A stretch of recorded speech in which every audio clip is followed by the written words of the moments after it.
Chennai Silks in Mega Summer Sale. Summer வந்தாச்சு. What's your plan for this holiday? எங்க கிட்ட விட்டுருங்க, நாங்க பாத்துக்கிறோம்.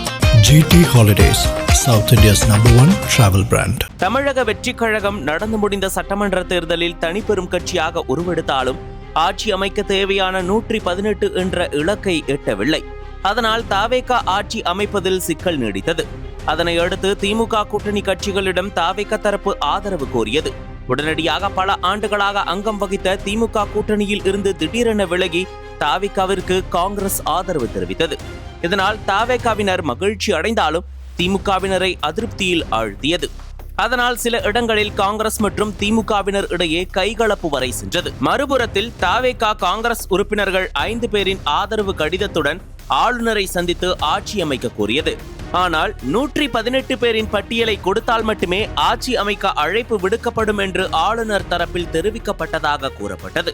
அதையடுத்து விஜய் தரப்பு சிபிஎம், சிபிஐ மற்றும் விசிகாவின் ஆதரவை கோரியது.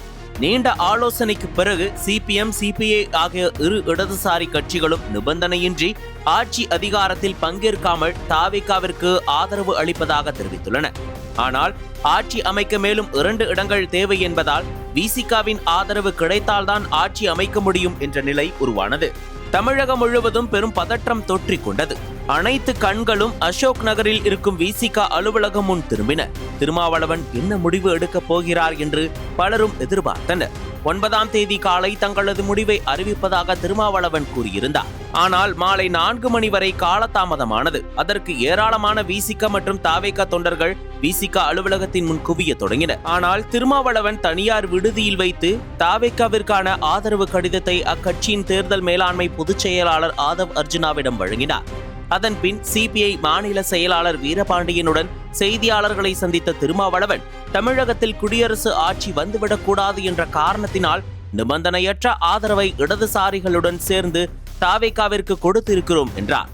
அதனைத் தொடர்ந்து விசிக, IUML உள்ளிட்ட கட்சிகளின் ஆதரவு கடிதத்துடன் ஆளுநரை சந்திக்க விஜய் பட்டினப்பாக்கத்தில் இருந்து மக்கள் பவனை நோக்கி சென்றார். ஆனால் ஆளுநர் இரவு கேரளாவிற்கு செல்லவிருந்ததால் விஜயை சந்திக்க நேரம் ஒதுக்கவில்லை. அதனால் மீண்டும் பட்டினப்பாக்கத்தில் உள்ள வீட்டிற்கு விஜய் திரும்பினார். இந்த சூழலில் ஆளுநரின் கேரள பயணம் ரத்தானது. அதனைத் தொடர்ந்து உடனடியாக விஜய் மக்கள் பவனுக்கு சென்று ஆளுநரை சந்தித்தார். அவருடன் காங்கிரஸ், இடதுசாரிகள் உள்ளிட்ட கட்சி தலைவர்களும் ஆளுநரை சந்தித்தனர். 120 MLA-க்களின் ஆதரவு கடிதத்தை விஜய் ஆளுநரிடம் அளித்து ஆட்சி அமைக்க உரிமை கோரினார். அரை மணி நேரத்திற்கும் மேலாக தொடர்ந்த இந்த சந்திப்பில் விஜய் உடனடியாக ஆட்சி அமைக்க ஆளுநரிடம் வலியுறுத்தியுள்ளார். நேரு உள்விளையாட்டு அரங்கத்தில் 10ஆம் தேதி மாலை 3 மணி அளவில் தாவேகா தலைவர் விஜய் முதலமைச்சராக பதவியேற்கும் நிகழ்வு நடைபெறவிருக்கிறது.